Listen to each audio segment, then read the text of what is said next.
السلام علیکم۔ ہر شخص کو بزنس کرنے کے لیے کسی نئے آئیڈیا کی ضرورت رہتی ہے۔ نیا آئیڈیا ہی آپ کو ایک بزنس کی طرف لے کے جاتا ہے۔ اگر آپ یہ سوچیں گے جی کہ میں کوئی دکان بنا لوں، تو دکانیں تو بہت ساری ہیں۔ آپ کپڑے کا کام کرنا ہے، بہت کپڑے والے ہیں۔ آپ ڈپارٹمنٹل سٹور بنانا چاہ رہے ہیں، بہت ڈپارٹمنٹل سٹور ہے۔ آپ کوئی آئل بیچنا چاہ رہے ہیں، کوئی گھی بیچنا چاہ رہے ہیں، بڑی دنیا کر رہی ہے۔ نئے نئے آئیڈیاز ہی انسان کو آگے لے کر چلتے ہیں۔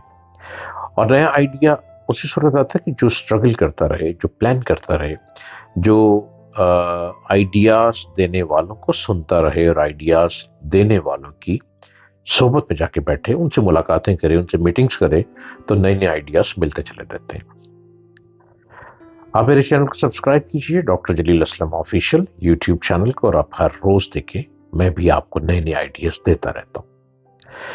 ایک جاپانی انجینئر سے ایک شخص کی ملاقات مالدیپ میں ہوئی۔ اس شخص نے ایک سوال کے جواب میں اس جاپانی انجینئر نے کہا کہ سوال کیا، اور اس نے جواب دیا کہ جاپان کے جو جغرافیائی حالات ہیں، جغرافیائی حالات نے جاپانیوں کے اندر یہ ذہن پیدا کیا ہے کہ وہ ہمیشہ نیو آئیڈیاز کی تلاش میں رہیں۔ جاپان پانی کے اوپر کھڑا ہوا، سارا پانی پانی ہے وہاں پہ، اور وہ نئے آئیڈیاز کی تلاش میں رہتے ہیں کہ اس پانی کے اوپر ہم کیسے بسیرا کریں، اور وہ بسیرا کر چکے ہیں۔ پانی کے اوپر کتنی بڑی بڑی بلڈنگز بنا چکے ہیں وہ ہمیشہ نئے آئیڈیاز کی تلاش میں رہتے ہیں۔ وہاں بار بار موسم بدلنے میں کوئی دیر نہیں کرتا، موسم بدلتے رہتے ہیں، زلزلے اور طوفان سے بار بار نئے حالات پیدا ہوتے ہیں۔ جاپان میں بہت بارش، بہت طوفان آتا ہے، اس لیے جاپانیوں کو بار بار یہ سوچنا پڑتا ہے کہ بدلے ہوئے حالات کا مقابلہ کرنے کے لیے وہ کیا کریں۔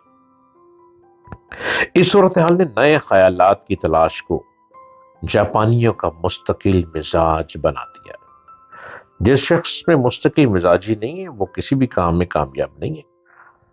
اگر آپ اسٹوڈنٹ ہیں، تو اگر آپ مستقل مزاج نہیں، ہر روز اپنا ڈپارٹمنٹ چینج کرتے ہیں، کبھی اکنامکس رکھ لیتے ہیں، کبھی انگلش رکھ لیتے ہیں، کبھی آپ میس کمیونیکیشن رکھ لیتے ہیں، تو آپ مستقل مزاج بالکل نہیں ہے، آپ کبھی کامیاب نہیں ہو سکتے۔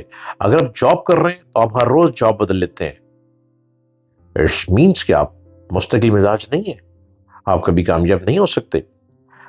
مستقل مزاج ہونا پڑے گا۔ جاپانیوں کی مثال کو دیکھتے ہوئے کہ جاپان پانی پہ کھڑا ہے، پانی کے اوپر کیسے بسیرا کر لیا، کتنی بڑی بلڈنگز بنا لی، اور ہر وقت وہ آئیڈیاز میں رہتے ہیں۔ اور جاپان میں کبھی زلزلہ آ رہا ہے، کبھی طوفان آ رہا ہے، کبھی بارشیں ہو رہی ہے، کبھی پانی آ رہا ہے، کبھی کچھ نہ کچھ ہو رہا ہے۔ یہی مزاج ہے دوسری جنگ عظیم کی بربادی کے بعد جاپانیوں کے کام آیا کہ انہوں نے جنگ کے بعد بدلے ہوئے حالات کی روشنی میں اپنے معاملے پر دوبارہ اثر نو غور کیا، اور نئے حالات کے مطابق نیا منصوبہ بنا کر دوبارہ زیادہ بڑی کامیابی حاصل کی۔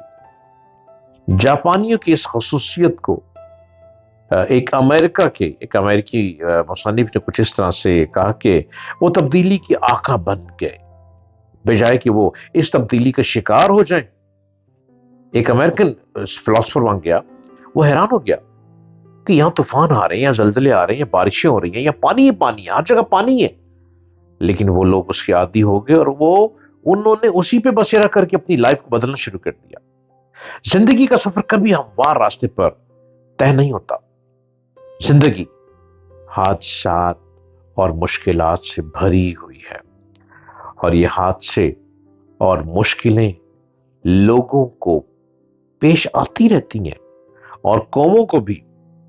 یہ خود خالق کا قائم کیا ہوا نظام ہے، اور اس سے بچنا کسی طرح بھی ممکن نہیں۔ آپ کو مائنڈ میں رکھنا ہے کہ آپ نے آگے بڑھنا ہے تو تکلیفیں آئیں گی، آپ نے آگے بڑھنا ہے تو مشکلیں آئیں گی، آپ نے آگے بڑھنا ہے تو آپ کو مشقت کرنی ہے، آزمائش سے گزرنا ہے، تو ہی منزل کو پا سکیں گے آپ۔ ایسی حالت میں انسان کے لیے کامیابی کا راستہ صرف ایک ہے کہ وہ مشکلات کے باوجود اپنے سفر کو جاری رکھے، وہ راستے کے کانٹوں اور پتھروں کے باوجود منزل تک پہنچنے کا حوصلہ کر سکے۔ اس لیے آپ ہی حالات کی تبدیلی کے بعد حالات کے خلاف شکایت نہ کیجیے، بلکہ نئے حالات کے مطابق اس کا نیا حل سوچیے، تو آپ ہمیشہ کامیاب رہیں گے۔ کامیابی آپ کے قدم چومتی رہے گی۔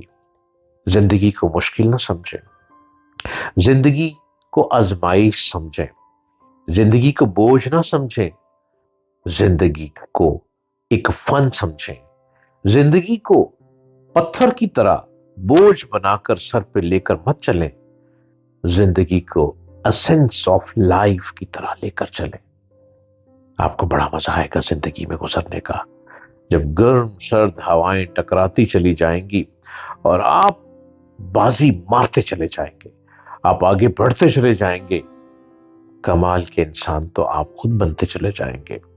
یہ آزمائش کچھ نہیں بگاڑ سکتی انسان کا۔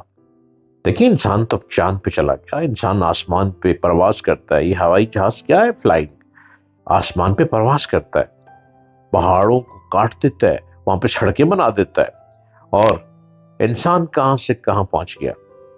یہ آزمائش، یہ تکلیفیں، یہ بڑے بڑے پتھر اور یہ پہاڑ، یہ انسان کا کچھ نہیں بگاڑ سکتے۔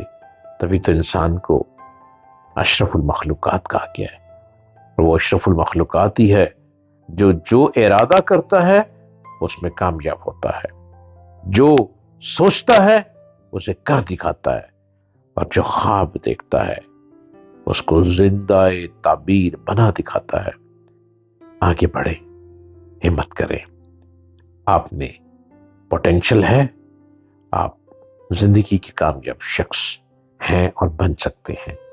میری باتوں کو سنتے رہیے، میرے چینل کو سبسکرائب کیجیے، ڈاکٹر جلیل اسلم آفیشل۔ میں ہر روز آپ کے لیے نت نئی باتیں لاتا ہوں۔ خدا حافظ۔